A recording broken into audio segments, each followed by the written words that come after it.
Sunday po ay ako'y nanayahan na magsalita po sa 25 years anniversary sa Jesus, Miracle Power of Jesus.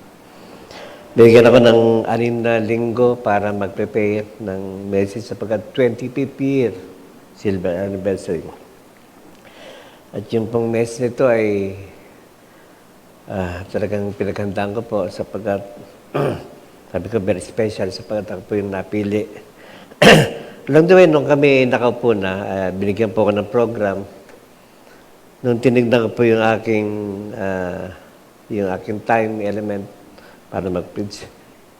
Yung 6 na linggo kong preparation para i-preach ito, sapagkat napakahirap po yung binigay sa akin ng message. Tribe, ang ibig sabihin ay to grow. At nung tinignan ko po yung oras ay binigyan ako ng 35 minutes para mag-preach. Sa mga speaker kasi napakahirap po yung may oras. Masyadong masasakal yung message na napakarami mong inihanda. Pagkatapos napakalit ng time sapagkat napakarami ng mga program na kinakailangan sundin.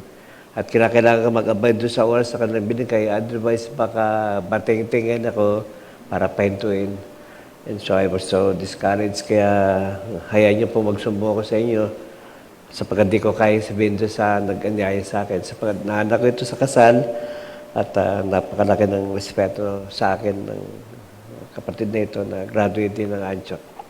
Sa mga ito ay nais kong dalhin ang salitang blessing para righteous living. Marami po kasi ngayon mga iglesia, ang mga message ay about rapture na yung mga paghahanda tungkol sa pagdating ng Panginoon na nakakatakot sapagkat yung rapture na sinabi ni David Jeremiah ay walang anumang sign. Bigla na lang darating ito at ito na, rapture na.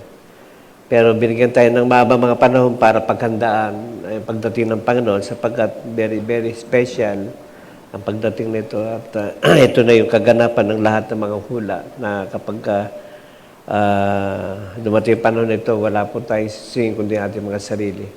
Ito po ay isang gleaning ng buong sanlibutan. Probably pinadala ng Diyos pinayagang ipadala ng Diyos yung COVID na ito para ang mundo ay matutong magtiwala at mabuhay ng matuwid sa kanyang harapan. Sapagkat marami pong Kristiyano hanggang ngayon naglalaro pa. Maging mga pastor at mga lingkod ng Diyos. Hindi pa talaga seryoso sa paglilingkod sapagkat parang hindi sila naniniwala na may talagang rapture na darating. And so, as I start today, yung salitang righteous living ay nais kong i-share ng kaunti. Pag sinabing righteous it is a right standing or position. It is a state of a Christian na tatayo sa harapan ng Panginoon without any sense of guilt or shame. May confidence ka na pwede mong tignan ng Diyos ng mata sa mata at sabihin ng Panginoon, naglingkod ako siya ng totoo. At marami po kasi pag sa paglilingkod parang isigolaki. Hindi ginawa seryoso yung pagsamba at paglilingkod. Doon po sa mga sambahay na nagsisimba sa bahay, ay magandang umaga po sa inyo at sana ay mag-focus yan po tayo. Hindi po tayo patayo-tayo para magmerienda at kumain o whatever. Kundi makinig po tayo sa message ng Panginoon at sana po mapagpala tayo. Salamat po sa umaga ito ng muli. Narito yung abang lingkod na magbabahagi ng salita. Kaya sa salita ng Diyos ay yung salitang righteousness. Isang buhay na malaya sa lahat ng kasalanan. Buhay na pwede mong ipagmalaki kanino man na wala kang anumang bagay tinatago. Ang banal na kasulatan ay nagsabi ng 4 na bagay upang tayo maging matuwid sa harapan ng Panginoon. You have to flee from these important things. Number 1, flee from idolatry. Anything na magiging hadlang at magiging kaagaw natin sa pagsamba, lalo na pag-araw ng linggo, may mga ginagawa ka, trabaho, celebrity, celebration, party, etc. It's a form of idolatry. Kapag yung puso mo nasway na ng mga bagay na imbis na ibigay mo sa Panginoon as an investment at responsibility. Ginawa mo lang siyang parang second option at parang mas nag-enjoy ka sa mundo kaysa sa Kanya. Pangalawang bagay na nais pong sabihin ng banal na kasulatan na we have to flee ay immorality. In terms of, maraming klase pagdating ng immorality. Hindi lang sama kayo, hindi kayo kasal. Immorality. We have to respect what the Bible says. So, masakit pero ito'y totoo. Pangatlong bagay na dapat nating takbuhan ay youthful lust. Forms of fornication, yung mga pinapanood natin. Ano ba yung pinag-uusapan natin, kwentuhan natin. Ano ba yung laman ng inyong puso, isip at iba pa. We have to flee from this. At pang-apat ay materialism. Mga bagay na ito ay napakahalaga para mabuhay tayo na matuwid. At dito ay sinabi ni Haring David ang mga dapat gawin at paano at sino yung mga matuwid. Ang salita ito ay inihilang tulad. So, yung point number 1 ko, the essence of righteousness. Ang Psalms 92 ay inihilang tulad po sa dalawang uri ng puno. Ang una ay palm tree, hindi binanggit doon yung Mount Zion. Ang mga manampalataya parang isang uri ng punong kahoy na napakatibay pagdating sa bagyo. Ang palm tree ay napakahalaga sa bansang Israel sapagkat ito'y ginagawang bubong, ginagawang walis, ginagawang gamot, marami pang ibang gamit. Kinukuha na langis at marami pa. Ang mga manampalataya daw ay katulad po nito na isang napakahalagang punong kahoy, sapagkat ang punong kahoy, number one, we have to bear in mind that tree is God's gift to mankind. Kahit gano'ng katalino ang tao, hindi ka pwedeng gumawa ng puno. We cannot afford to do any tree, sapagkat yan ay likha ng Diyos. Kahit na itanim mo yan, kung yan ay mamamatay, hindi rin niya iyayabong sapagkat ang Diyos pa rin siya magpatuloy ito. Ang palm tree ay isang sagisag ng isang pananagumpay sapagkat ng Panginoon ay pumasok sa triumphant entry. Siya ay talbogin ng mga alagad, ng mga manampalataya, mga kumikilala sa kanyang pagka-Diyos. Ginamit po yung palm tree. At sila nagsisigawan ng hallelujah. Hallelujah. To the Son of David. Blessed is he who come in the name of the Lord. Palm tree po yung pinasalubong sa kanila. Ginawa nila ng artistically para ito'y maging maganda. At ang naging problema po ay mga natin religion. Bumili tayo, nilagay sa pintuan, sinabit. At kapag nagkakasakit, sinusunog at yung abo, ginagawa nating parang magic na gamot. At it's not true. Hindi po ito biblical. Kaya ang mga manampalataya ay inihalog tulad sa palm tree na kahit gaano kalakas yung bagyo, yan ay lalaman niya. Yuyuko yan, yung kanya mga daon ay pansamantalang yuyuko after that. Mali siyang tatayo. Sa gisang ng isang astig na puno na kahit gaano kalakas ang bagyo, tatayo siya. Na mga manampalataya, kahit gaano yung mga pinagdadaanan natin, pag laipas ng bagyo, it is just for a moment, tatayo ka pa rin. Kapag dumating yung bagyo sa ating buhay, it is not the question of why. Why me, Lord? Why it is happening? Ang dapat na doon dito ay what, Lord? What lesson do you want me to learn in this kind of temptation, test, and trial? And how can I respond with all wisdom and understanding kapag dumating yung gantong uri ng mga pagsubok at bagyo? Sapagkat yung bagyo na, dyan yan, hindi mo kayang pigilin yung mga bagyo, suddenly, bigla na lang ito na. At kapag dumating yun ay unaware tayo sapagkat hindi mo alam kung kailan siya darating and then you are caught in the act. Eh sabi niya rito, yung mga matuwid ay parang sa palm tree na lumalaban. Sa gisag ng pananagumpay. Maraming gamit at handang tumayo pagtapos. Parang ginabi niya rito ay like a cedar of Lebanon. Ang Lebanon po yung kanilang sagisag. Ito yung kanilang national tree at yung sagisag ng kanilang bandera. Patawag, Lebanon. The cedar. Ang cedar po ay isang napakatigas na kahoy na ginagamit sa mga special na mga tahanan. Ginamit po ito sa Solomon's Temple. Ginamit po ito sa Noah's Ark. Isang napakagandang kahoy na super ang mahal. At ito ay halos tumutubo lamang sa Lebanon. At ito ay kanilang mga pinagmamalakas sapagkat yung hardest wood ay nasa kanila. At yung kanyang balat ay reddish ang kulay na nagbibigay ng mabang samyo. Napakabango ng kanyang bark or skin ng Lebanon, cedar of Lebanon. And so, katulad din ito ng mga manong parate. Bigas. Astig. Malaman na naman mga bagay ay hindi mo kayang suko at mapagdumpay.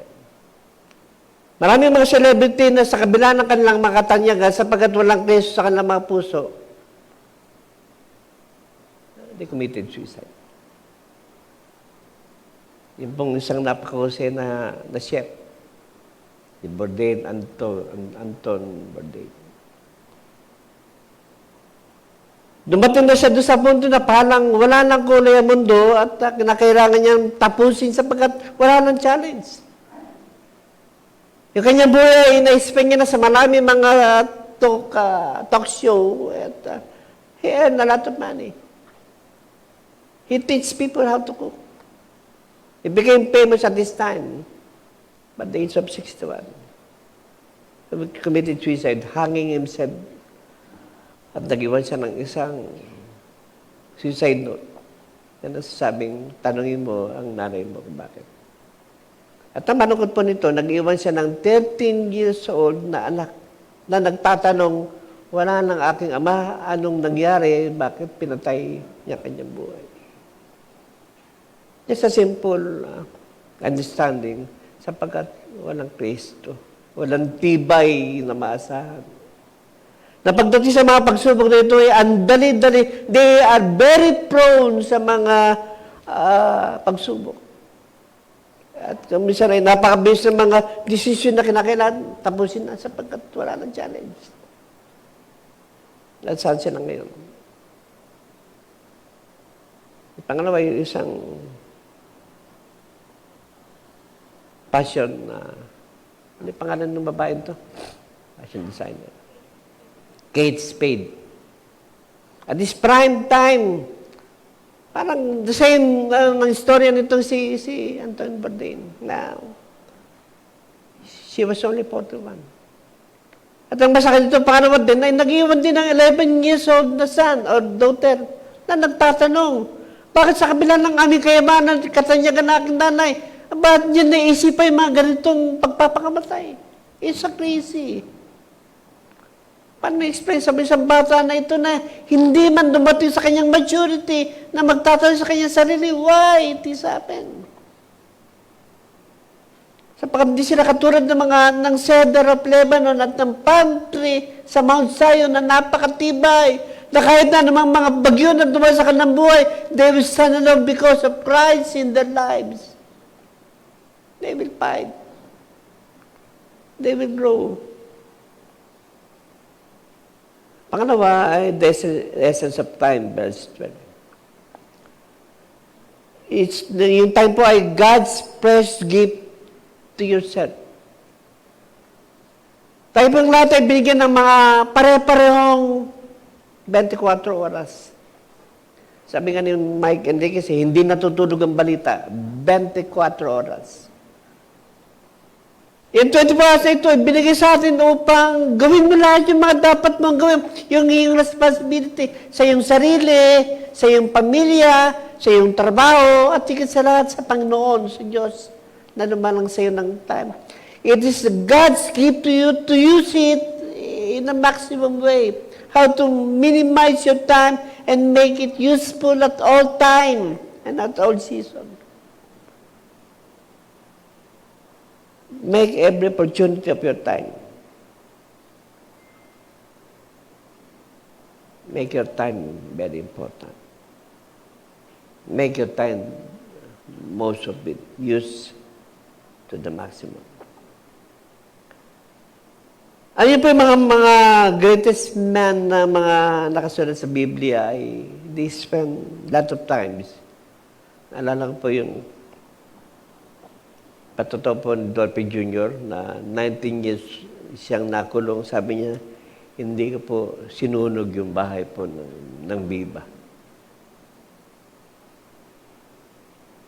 Nung una kasi ay naniwala ang mundo, lahat ng mga Pilipino na isang siya sa sumunog. Mundo sa kanyang patuto. At ako'y naniniwala na hindi siya magsisinungaling sapagkat siya Kristiyano na. Along the way, sa kanya pong pagkakabilang ko, yung kanyang kasawa naman ay nag-asawa ng pulis. 19 years sa loob ng kulungan. I spent 19 long years. Kahapon doon sa bawal ng judgmental, yung mga nakakulong. Meron 5 years, may 10 months, something like that. Yung mga panahon na parang nasayang sapagkat nandun ka sa loob. What about Joseph? Joseph spent 13 long years inside prison door in order for him to challenge or to train the importance of time. He has to wait his time para pagdating ng panahon siya nakahanda na ay kinakailangan na. Hinug na sa panahon. Sapagkat siya magiging second in command, ay napakabata pa ni Joseph at the age of 17. And so, he had to spend 13 long years inside the prison para lahat ng mga dapat maisip gawin mo na Joseph inside the prison cell. Paglabas ni Joseph, a well-trained Joseph, next in command, naging pangalaw sa pinakamataas sa Egypt. Sapagkat he learned how to maximize his time. At sabi ng banal na kasulatan sa Genesis chapter 13 hanggang 37 hanggang 38 and 39, sabi niya doon, and God is with Joseph inside the prison. Ang napakaganda rito sa loob ng bilangguan, marinig mo rito ang palaging ang Diyos ay nasa kanya. Sapagkat si Joseph sa loob ng bilangguan, hindi siya napakinggan ng anumang pagdain o pagtatanong. He patiently wait for his time. That his time will go to come, and after that, he's ready to fulfill the dream of God to him. Ganda, no? Ang Diyos ang nanaginip sa kanya. Kaya si Joseph, ang kanyang gipin managinip eh. Yung panaginip ng Diyos sa kanya, ay kinakailangan 13 long years pang mahinog sa loob ng bilangguan para doon sa loob ng bilangguan ay maging master man in time. Yeah, just wait. Si David ay naghintay ng 15 long years pagkatapos ng kanyang anointing ni Prophet Samuel para lang mapulpil yung panaginip ng Diyos kanyang buhay. It was David. Sa loob ng 15 long years ay hindi siya tinantanan ng Haring Saul para patayin.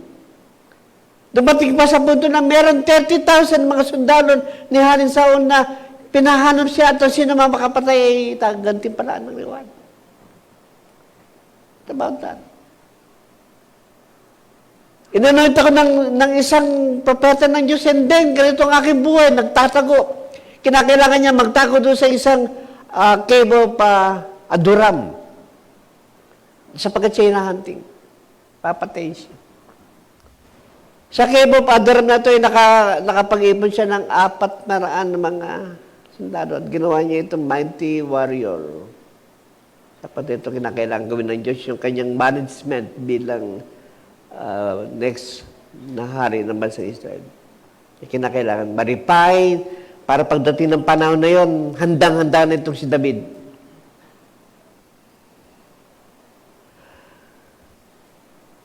The essence of time.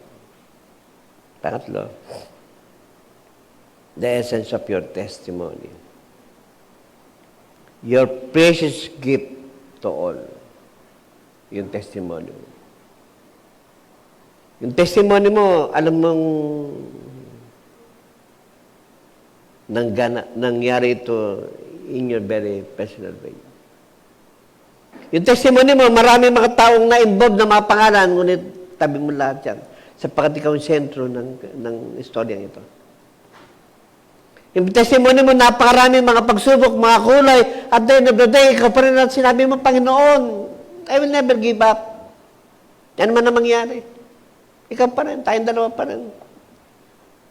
Pagka kayong dalawa na ng Panginoon, doon mo may lalabas yung, kasi wala kang pwedeng ilihim eh. Lahat ng tinatago mo mga sikreto, kasi dalawang uri na kasalanan, public sin and private sin. Yung mga public sin mo, ay, alam ng Diyos yun eh.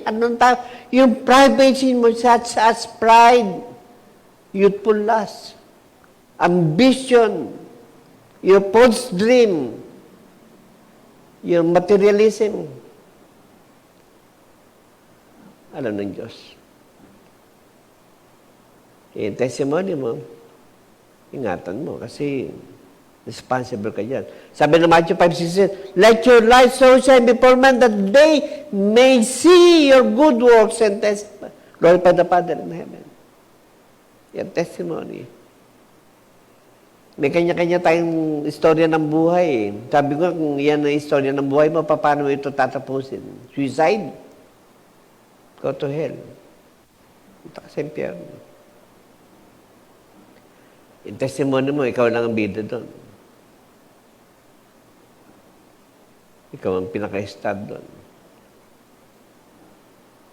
Ang pinakabatayan mo ay si Lord. Sabi ni Pablo sa mga Korinto, we are the living epistle.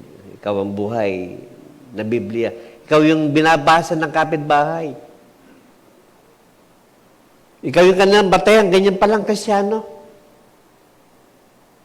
Mapait. Yung testimony yan, pag nagkamali, ganyan ba ang Kristyano? Hindi marunong makisama.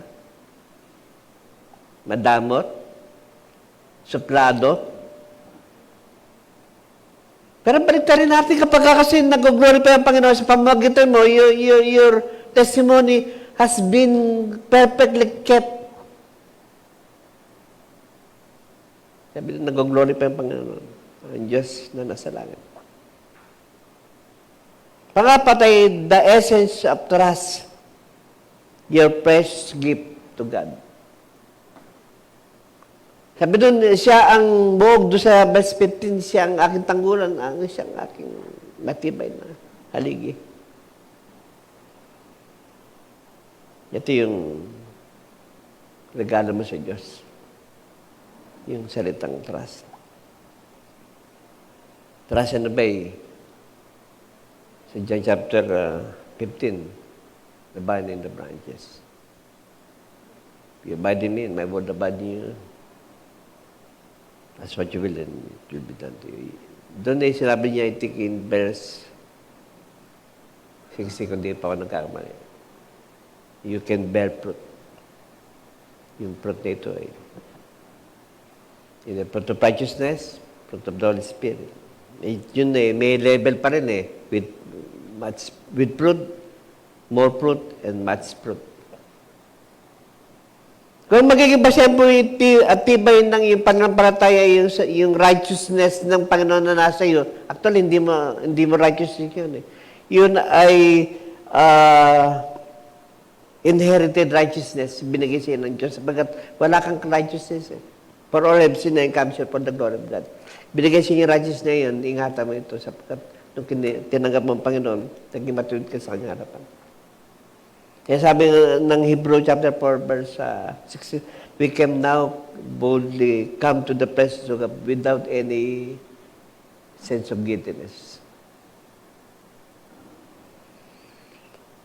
Trust in the Lord, Proverbs 3:5-7, I think, sabi ni Haring Sermon. With all your heart and lean not in your own understanding, in all your ways, sabi to acknowledge Him.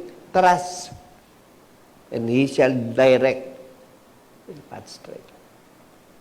Yung salitang direct, a very important word ng ibig sabihin ay He will guide you at all times. Yan mo yun, siya ang director mo. Siguro pinakasikat ng director sa Pilipinas, Lino Broca, no? Pero meron pa palang mas mahusay ng director, si Lord. Kag-guide ka niya. Sapagkat hindi ka perfect, hindi mo alam lahat ng mga yung dinadaan, mga important decisions sa iyong buhay. Hindi mo perfect yan. Nagkakamali ka sa pagkatao ka, pero pagka dumating ka sa Diyos na sinabi, Lord, nalilito ako. Sino aking pipiliin, Lord? Si Pogi o si Matalino? Mga babae, ano ba gusto nyo? Pogi ba? O matalino? Hindi ka anong kapogihan, pero matalino. Lord, ang pogi kaya lang tamad. Saan pumunta? Ang pogi, Lord, kaya lang yung kalaban naman, ay righteous naman, godly fear. Huwag kang pumunta sa pogi, hindi ka papakainin ng kagapuhan. At yung mga pogi, may asawa na po ako. Nabawasan na po na isa. Doon ka sa matuwid, yung buhay ay tama sa harapan ng Panginoon, sapagkat yan, dadali kayo sa langit. Yung pogi, hindi ka pakakainin yan. Gutumin ka yan. At yung mga bagay nito, napakalaga sapagkat kinakailangan mo ng gabay sa iyong buhay, sapagkat kung ang masusunod na ikaw, pipiliin mo yung gwapo. Kaysa sa godly. Good looking or godly living. Trust and obey. Second part ay essential for righteous living. Verse 12-15, nandito lahat po yun sa aking po 4 na verses. Sabi doon ay, right standing like a palm tree. Nalinto na tayo sa palm tree. Tama yung katatayuan. Tama yung principle. Tama yung values. Tama yung pinupuntahan. Tama yung pagsamba. Tama yung kinaawit. Right standing. Sarapan ng Panginoon, sarapan ng kapitbahay nyo, sa loob ng bahay nyo, hindi ka blameless and yet you are godly. You are righteous. Kapag hindi pa tayo perfect, nagkakamali pa tayo. Minsan nakagawa pa tayo ng mga kalikuan, and yet, yung biyaya ng Panginoon. Sabi ng Bible ay, the right hand of God will lift you up. Hindi tayo matuwid. Hindi tayo perfect, pero matuwid po tayo. Panginoon, sabi niya doon ay, growing like a cedar in Lebanon. Bilang mga mananampalataya, kinakailangan kang mag-grow. Sabi ng 2 Peter 3:18, yung huling salita ni Peter bago siya magpaalam, yun ay nasa verse 18 at wala nang susunod doon. Sabi doon, you must grow in grace and in the knowledge of the Lord and Savior Jesus Christ. It is a requirement ng mga mananampalataya na mag-grow ka. Hindi kinakailangan na manatili kang sa iyong kalagayan. Status ko, hindi po. Sapagkat ikaw ay buhay, kinakailangan from time to time, from glory to glory. Meron kang natututunan. May mga pagbabago kang mga dapat na iayos sa iyong buhay. Yung mga pagkakamali na dapat ituwid. Yung mga sentence dapat na maging kayaya sa harapan ng Panginoon. Mga kaisipan na dapat mong isipin na tama at matuwid at walang bahid ng pagkukunwari. You can pull all people at sometimes, you can pull some people at all times, but you cannot pull all people at all times. Karapan ng Panginoon, naked ka eh. At pati kami, ako, wala po kami may tatago sa harapan ng Panginoon. Yung mga kasalanan po namin, kinakailangan kaya, Lord, Ito po, i-confess.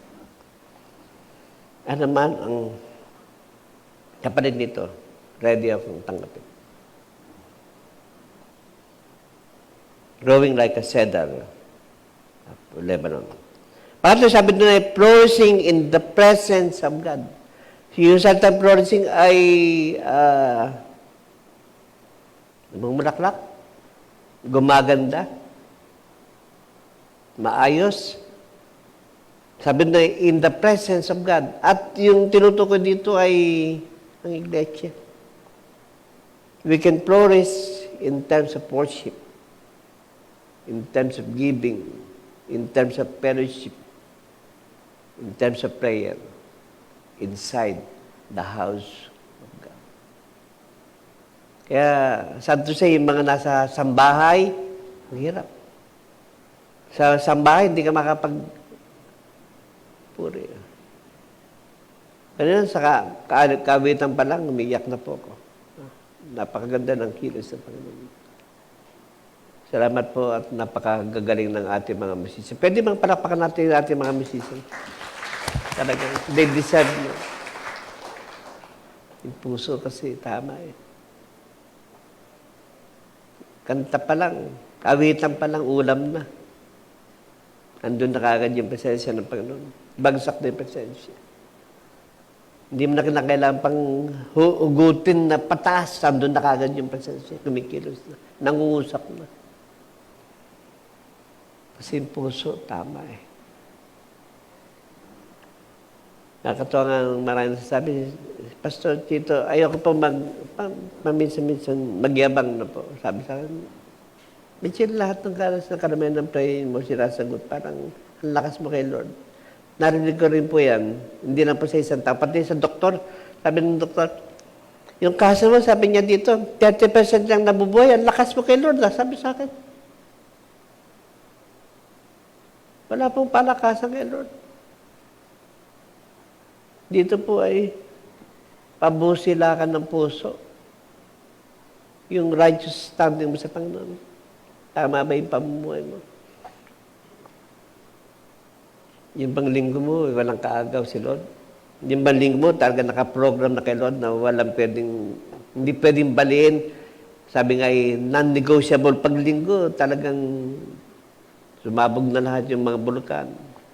Kumalat na yung COVID. Atin pa rin. Bangmahana. Atin pa rin. Demindol na. Dalo pa rin. May lagnat na, wag atin, kasi bawal. Pero pag kaya, pag malusog, pag yung dahilan ay napakalitin lang, wag kang papadala. Nanaginip po kagabi, may mangyari sa akin, hindi mo na ako attend, hindi pa pwede yun. That's baloney, sa harapan ng mga yun. You cannot fool God. Pwedeng lokohan. Tao pwede, pero Diyos hindi. Kasi binabasa ng Panginoon, puso eh. Nung sinabi ito, gawin nga rin sabi niya, man, look at the outward appearance, but God, look at the heart. Yung puso kasi, itong problema ng mundo, hindi mga extra kung sino talagang totoo. Nagkaroon ng lie detector, pero hindi makuha yung detecting the heart. Heart is the most foolish things in this world. Sabi ni Jeremiah 17. You can understand. It is beyond measure. Devastated yung puso. By nature kasi yung puso masama eh. Bata pa lang ang bata, mga agaw na ng laro niya kahit di mo turuan sapagkat yung puso hindi tama. Kaya yan tinitrain yan. Yung bata kapag mas malaki siya doon sa kanyang kalaro, upakin niya ito, ibubuli niya ito kasi kaya niya eh. Hindi tinuruan ng manana yan. Hindi niya sinabi ng magulang, sapukin mo ha. Hindi. Kasi yung puso. Kaya habang lumalaki yan, habang lumalagoy, habang nagkakaroon ng maraming kaalaman yan, tinuturuan yan, masama pa lang manuntok ng ulo. Masama pa lang mang-akon ng laruan.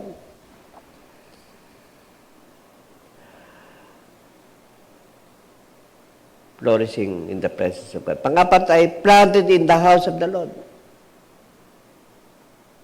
Nakatanim sa tahanan ng Diyos. Marami kang mga bagay na matututunan na hindi itinuro ng eskwelahan. Hindi tinuro ng libro. Hindi tinuro ng mga magulang. Hindi tinuro ng iyong pinanonood at binabasa. Marami kang mapapakinggan sa loob ng iglesia na at tanging ang Diyos lamang siya magtuturo between you and kadalo. Hindi ka tinuruan na mag-ikapo. Wala eskwela nagturo sa iyo na mag-ikapo ka. Magpuri ka. Sumamba ka, magpalakpak ka sa Panginoon. But if you are planted in the house of the Lord, you have sure to in that yung napunta na ay tama. Daragang bahay ng Panginoon to. Kasi may mga pagbabago nang gaganap eh. Naramdaman mo na kumikilos sa Diyos. Minsan kanta pa lang, nandun na kagad. Nandun na kagad yung Holy Spirit na nagmumove. May conviction sa loob ng iglesia.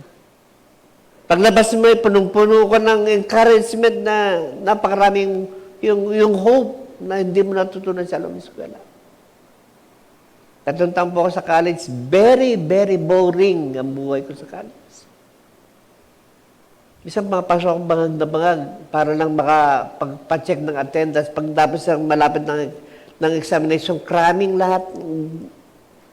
Gusto mo lahat para lang mapasa yung subject.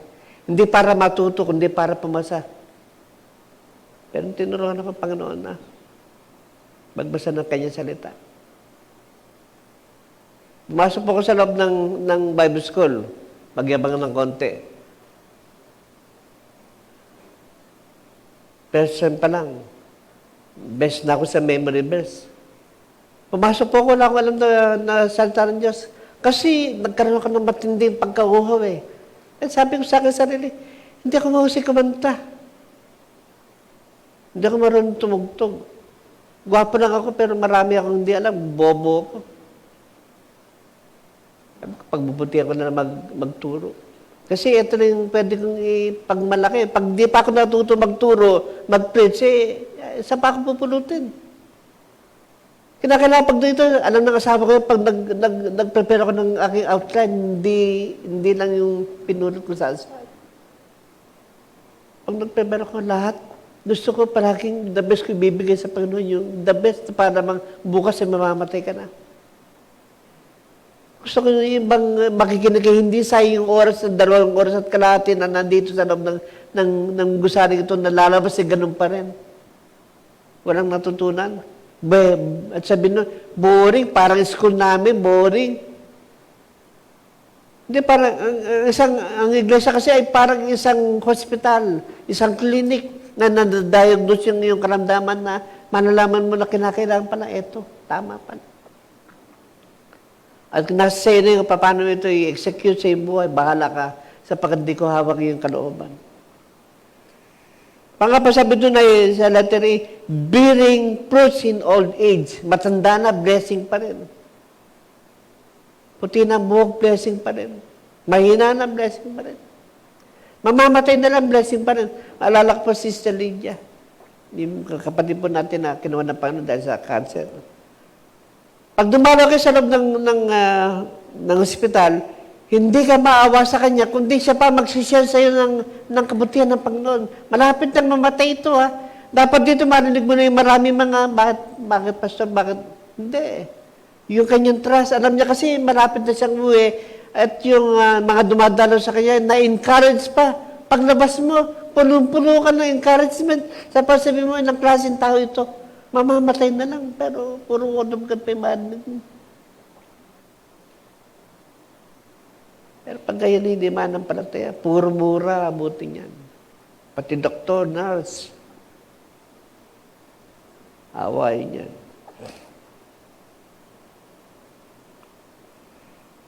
Sumunod doon, nandito pa rin sa loob ng ating binasa, sabi doon, always press and glean. Laging sariwa. Lahat ng tao gusto sariwa. matanda na, sariwa pa rin. Pag nagpunta kayo ng palengke, anong tatanong nyo? Sariwa ba yan? Yung isda, titignan nyo yung mata, yung hasang, hindi na sariwa, may amoy na. Sariwa. May mananampalataya. Sabi ng Psalms chapter 1, yung righteous daw ng mga tao ay like a tree planted in the stream of water and in due time, he bear fruit. And his leaves doesn't wither, always fresh. Napagkatapos sa maraming mga battle sa iyong buhay, mga pagsubok, sariwa pa rin. Kaya mga mananampalataya, ang tagal tumanda eh. Pag nakita yung kapatid ko na unbeliever, naku, sabihin mo, hindi siya yung, sabihin niyo mas matanda sa akin. Ang tanda-tanda na ng tsura. Tatang na. Si pastor, sariwa pa. Malakas pa. Ang laki ng pagkakaiba eh. Yung buhay ko kasi, suko kay Lord. Pag sinabing suko sa Panginoon, 4 na bagay na sincere. Unang-una, buhay. Sukong buhay. Pangalawa, hanap buhay. Sukong hanap buhay. Yung tithes mo, bigyan mo sa Panginoon yan. Kasi righteous ka eh. Pangatlo ay yung bahay. Sukong mo yung bahay, yung pamilya, yung anak. Pati katulong, sama mo yan. Huwag mo tratuhin yung katulong ng ibang tao na sasabunutan mo pagka maalat ang timpla. Pag may nawala at pagbibintangan mo, hindi po. Pang-apat ay yung haba ng iyong buhay, ibig sabihin yung kamatayan mo. Maraming mga nagsuko ng buhay, pero yung kanang haba ng buhay, yung kanang kamatayan, hindi may suko. Hindi mo nakuha kasi baka mahawa ko sa COVID. Ay anong binibigay nun? Nagbibigay ka ng fear at nagbibigay ka ng doubt na ang Diyos hindi niya kaya gawin, na iligtas ka. Sabi ng banal na kasulatan, the righteous will save. Pag nag-doubt ka sa ng Diyos, ano mangyayari sa atin? Kung lahat tayo rito natatakot, di wala nang maten, salamat sa Panginoon sapagkat matapang kayo, nandiyan kayo na ang bawat paglabas ay may risk factor, na pwede kang tamaan o hindi. Pero kapag suko yung buhay, kahit na kung tamaan ka at kunin ka na kayo ni Lord, alam mo kung saan ka pupunta sapagkat matuwid ka sa kanyang harapan. Nakakapag-akindo ka na ni Lord, marami mga tawang nabubuang manginayang na, sabihin, ang bait-bait pa naman yan. Ginawa na ni Lord. Ba't yung hindi mababad, ayaw ko ni Lord, kasi nga ang Panginoon ay napakapasensyoso. Na pinahaba niya kanyang pasensya upang yung mga taong hindi pa mananampalataya o yung mga taong mga hindi pa matuwid, so to speak. Mga taong naglalaro pa ng church, yung mga taong yung linggo ay binebenta sa balikbayan.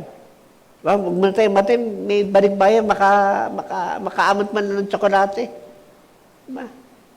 T-shirt, pabango.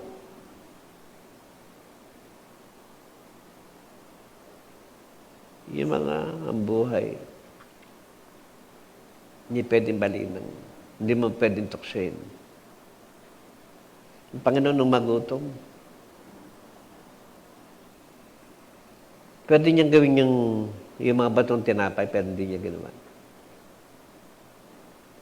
Maaaring magtatanong ka, bakit sa mga mananampalataya, tingnan niyo pa, makinig po kayo, bakit kaya pinahintunutan ng Diyos na itapon si Shadrach, Meshach at Abednego sa horno ng apoy? Pwede naman hindi Di ba? Kinakailangan i-dramatize ang Panginoon paano siya magligtas doon sa mga pinaka-imposibleng bagay na hindi kayang ipaliwanag ng tao. 3 tinapon, 4 ang nakita.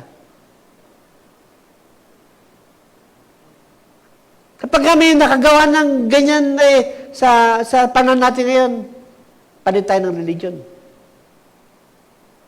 Ba? Bakit kinakailangan mamatay si Lazarus ng 4 na araw? Hindi pwedeng, sana 1 araw man lang. Yung 4 na araw, alam niyo po, nagkakatas na yun. Yung kanyang mga laman, yung kanya mga ugat, yung utak, unti-unti na yan na nadudurog at natutunaw at nagiging fluid na. At yan ang mga panahon pa, bulok na yan at babaho na yan, yung magsisimula na yung uod. Ba't 4 na araw? Ba't hindi 2, 3? Ba't 4? Para i-highlight na pwedeng gawin ng Panginoon yung pinaka-imposibleng bagay na hindi kaya ipaliwanag ng siyensya at ng utak ng tao.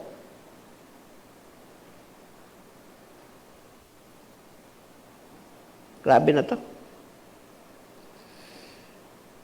Lagi sariwa. Ang parad naman ito si Lazarus, no? Namatay na, 4 na araw na, tapos yung 5 araw, kasama na naman nila. Hindi pa ikaw si Lazarus, yung kalilibing lang namin. Di ba? Anong nangyari? Narito ka, buhay ka na naman. Nag-iiyakan pa nga sila at pinagkwentuhan ka pa. Buhay ka na naman. Eh sa ating panahon ngayon, pag ganun na nangyari, masamang damo, matagal mamatay. Judgmental. Pang-anim, proclaiming the Lord's righteousness. Nagpapahig ng kabutihan ng Panginoon, nagpapatuto, nagsabi ng kadakilaan ng Panginoon. Yung plano ng Diyos sa iyong buhay, napupulpil. Kapag alam ng Panginoon, laman ng iyong puso at matuwid ka sa kanyang harapan. Nasa ba tayo? Mahaba pa rin. Napahama na naman ako. Ito na yung problema ko. Exemplified life or righteous living. Ang sabi ni James, the prayer of a righteous man availeth much. Yung panalangin ng matuwid ay pinakikinggan. Paano hindi matuwid? Nakikinggan kaya. Pinakikinggan pero walang assurance na dinidinig. Ang Panginoon kasi ay nagbubuhos ng ulan sa matuwid at sa hindi matuwid. Pinasikan niyang araw sa matuwid at hindi sa matuwid. Pero pagdating mga imposible mga bagay, doon bentahi yung matuwid. Kaya nga meron tayong mga Abrahamos, Joshua, Daniel, David, Joseph, Paul. Diba pa? Ito yung mga tao ito na nagbabad sa presensya ng Panginoon. Ito yung mga tao na nananalangin. Ito yung mga tao na nagbigay ng panahon, ng buhay, ng bahay, ng hanap buhay, at ng haba ng buhay sa Panginoon. Pero kung maglalaro ka lang, hindi mo pa pwede yung tawag sa sarili mo, righteous din ako yun. Shame. Sa'yo palagay, pwede ka. Akala mo, nadaya ka. Sabi naman ng sarata sa Matthew chapter 24, maraming nag-aakala sila yung matuwid. Verse 21, Matthew 7. Panginoon, nagparayos pa nga kami ng demonyo, hindi ba? Alam mo yan? Nag-speak in tongues nga kami. Ang masama yung sinabi ng Panginoon hindi kita kilala. Paggawa ng tampalasanan. At ang pinakamayroon dito sa Church of Laodicea, sa Revelation chapter 3, sabi niya na wala ang una mong pag-ibig nung una, mahal na mahal mo ko. Nawala yung pag-ibig. Sa mga Amerikano, pag nawala yung pag-ibig, nagdi-divorce at nag-asawa ulit. Sa Panginoon ba, pwede mo i-divorce siya? Panginoon, hindi mo na kamahal, hindi na kita mahal. Saan ka pupunta?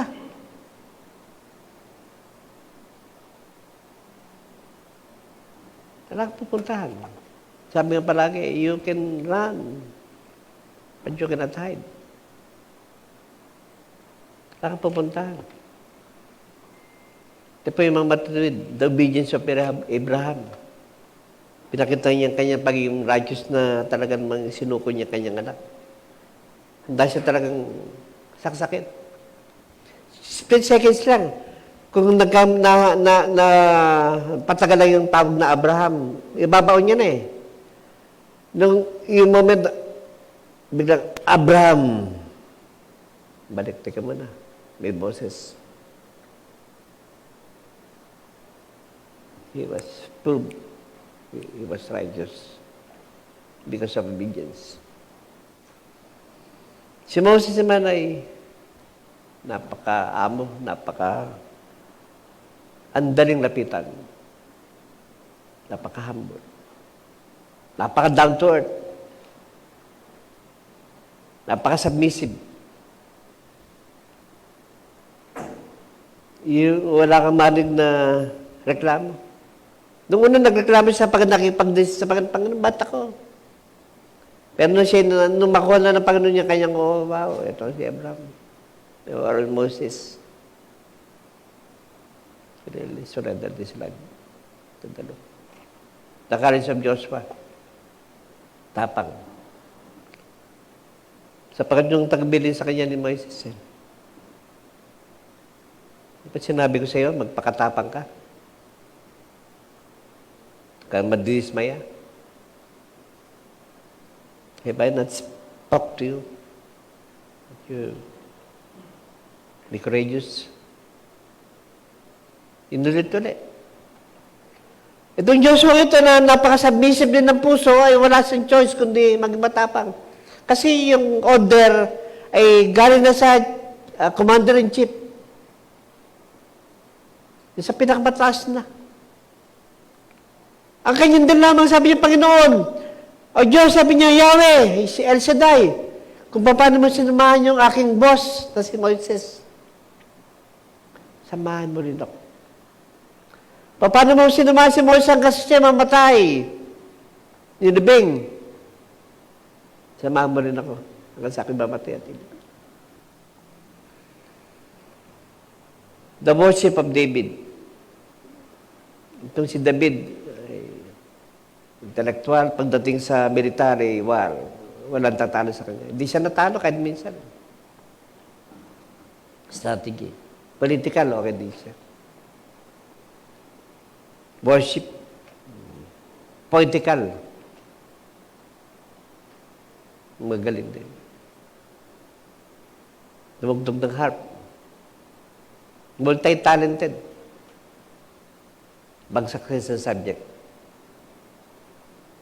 Family.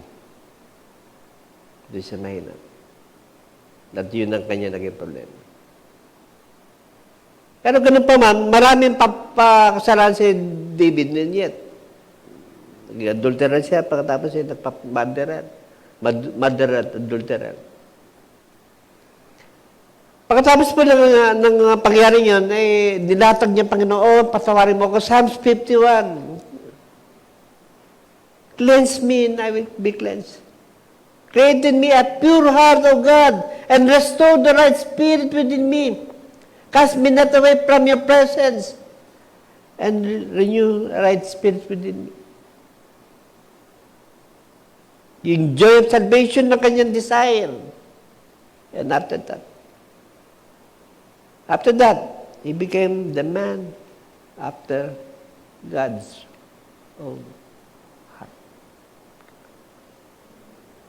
Hindi siya tinawag na the man after God's own heart bago siya magkasala, kundi pagkatapos ng kanyang kasalanan.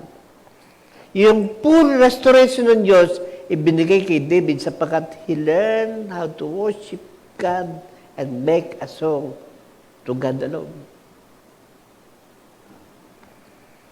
Maraming magandang kanta, magagaling na mag-composer, yet they don't know how to sing to the Lord. Yung kanta kanina, Eyo, Eyo, Eyo, alam niyo po yung gumawa ng kantang yan? Nakarating na Amerika. Kinanta sa Amerika.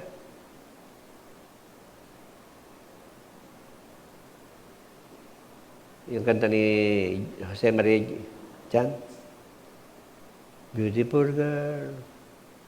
Yung kanta ni Fred Aguilar. Nang isilang kasi, ang ganda, ang daming naging pera. Marami mang kanta na ginawang theme song, ginawang pamagat ng pelikula. Pero hindi kinanta kay Lord. Yung mga magaling na composer na yan, hindi makakanta kay Lord kasi hindi sila born again, hindi sila Christian, hindi sila matuwid.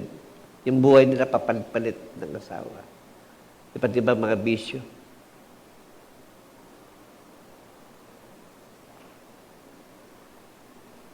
The prayer life of Daniel. Daniel, sabi ng Bible, he pray day and night. He pray 7 times a day. Yung kanyang panahon. Si James, sa kapatid ng Panginoon, tinawag siyang camel knee sapagkat yung kanyang tuhod kumapal ng dahil sa panalangin. Spend time in prayer. Bibilis ako na po para matapos tayo. The patience of Joseph. Joseph, ito yung lalaking tumakbo sa tukso.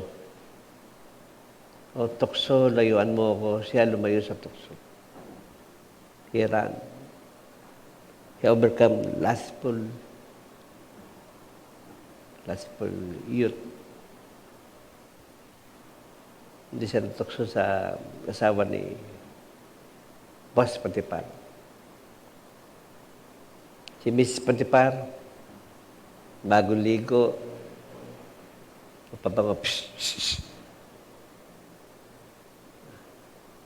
nag-night gown.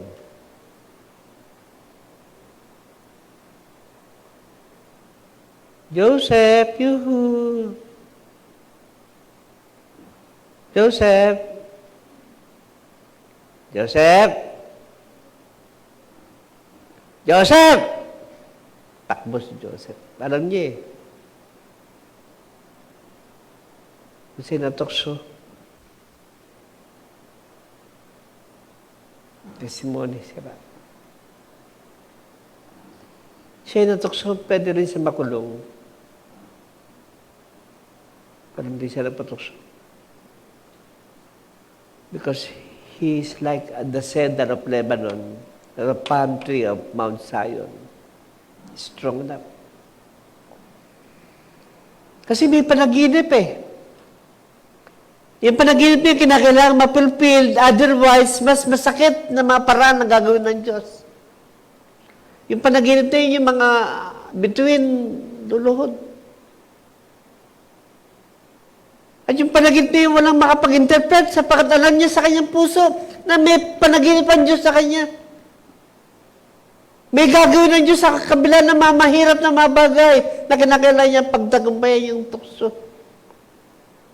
Yung kanyang kabataan at the age of probably about 17, napakalakas ng tukso. And yet, Joseph stand alone.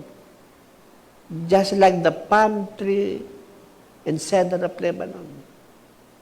Ugat, malalim. Marami ng bagyong dinaanan, pero nakatayo pa rin. Just matukso tayo, pero huwag mong kakalimutan bumalik. Hindi ko sinasabing perfect tayo lahat. Pero pag natukso ka, balik. And second to the last, the dedication of Paul. For to me to live is Christ and to die is King. Paul, grabe ang tao to. He wrote about 13 books in the New Testament. Yung pinaka-juicy ng mga revelation ng Panginoon kay Paul sinabi. Hindi kay Peter, kay Paul. Yung pinakamalalim na mga katotohanan na inilihim ng Diyos, hindi labas kay Paul. Kasi yung buhay ni Paul. Yung dedication, grabe. At dito ang magwawas. The saving grace of Jesus Christ. The saving grace.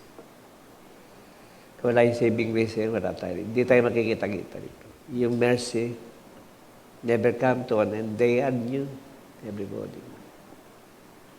Great is thy faithfulness. At yung paborito kong talata sa Panagsalatan, Psalms 23 verse 6, surely goodness and mercy shall follow you all the days of your life. Sabi mo kay Sister Vicky, matapos na marami namin mga pinagdanan sa buhay, Kung binibless kami ng Panginoon, it is harvest of our hard labor. Marami siguro sabi, na napaka-swerte naman ni Pastor, na alam niya po, napakapalad natin. Napakapalad ko po na kayo pong miyembro. Sa class po siguro, ayaw pong magyabang, isa tayo sa pinakamatatag na iglesia. Ang ating tayo sinopiling ay sobra-sobra, kaya natin tumulong. Kaya pag may nangangailangan tulong, bigay tulong. Sabi ni Sir Vicky, nasa harvest time tayo. Sabi niya. Alam, maraming problema, malalaki. Sarap kaming... Masarap ang pagkain namin, kaya lang hindi ako makakain. Hindi na ako makain ng baboy. Hindi ako makain ng baka. Manok, isda, prutas. Hindi na ako makain ng saging. Bawal din sa akin. Yung kidney ko mahina. Sila, sarap ang pagkain nila, pero ako, prito na itlog, oatmeal.